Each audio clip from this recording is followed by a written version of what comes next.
কলিজা দিয়ে সবজি রান্না করে নিব। তার জন্য এখানে ফুলকপি, গাজর, সিম, পেঁপে কেটে নিয়েছি, সাথে নিয়েছি বাঁধাকপি। বাঁধাকপিটা একটু বেশি নিয়েছে। আর এখানে হাফ কেজি পরিমাণ কলিজা রয়েছে। কলিজাটাকে প্রথমে আমি সিদ্ধ দিব। সিদ্ধ দিয়ে কলিজাটাকে ময়লা পরিষ্কার করে নিব। এই তো দেখছেন কলিজাটাকে সিদ্ধ দিয়ে পরিষ্কার করে নিয়েছি। নিয়ে এবার বাঁধাকপিটাকে একটু ভাপিয়ে নিব, কারণ বাঁধাকপি অনেক বেশি থাকে, একটু ভাপিয়ে নিলে কমে যায়, রান্না করতে সুবিধা হয়। এই তো বাঁধাকপিটাকে ভাপিয়ে নিচ্ছি।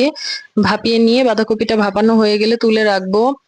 রেখে এবার ওই কড়াইটাই নিয়ে নিব। নিয়ে কড়াইটাতে তেল দিয়ে দিব। দিয়ে দারচিনি, এলাচ, তেজপাতা দিয়ে দিয়েছি। আর দিয়ে দিয়ে একটুখানি ভেজে নেওয়া হয়ে গেলে বেশ খানিকটা পেঁয়াজ দিয়ে দিয়েছি। এখানে 1.5 কাপ পরিমাণ পেঁয়াজ রয়েছে। আর এখানে 20-25টার মতো কাঁচামরিচ রয়েছে। আমি যেহেতু বেশি পরিমাণ রান্না করব তাই বেশি দিতে হচ্ছে।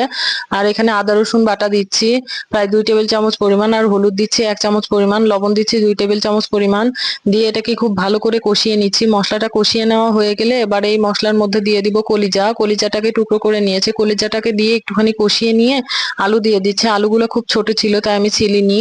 সাথে সবজিও দিয়ে দিয়েছি। সবজি দিয়ে দিয়ে খুব ভালো করে নেড়ে চেড়ে সামান্য একটু পানি দিয়ে ঢাকা দিয়ে দিব। ঢাকা দিয়ে প্রায় 20-25 মিনিটের মতো সিদ্ধ করব। হাফ সিদ্ধ হয়ে গেলে এর মধ্যে দিয়ে দিব বাঁধাকপি গুলাকে। বাঁধাকপি গুলাকে দেওয়া হয়ে গেলে তারপরে এটাকে আর একটু সিদ্ধতে রেখে দিব। এটা প্রায় আরো 20 মিনিটের মতো সিদ্ধ হবে। তো দেখছেন সিদ্ধ হয়ে কমে গিয়েছে।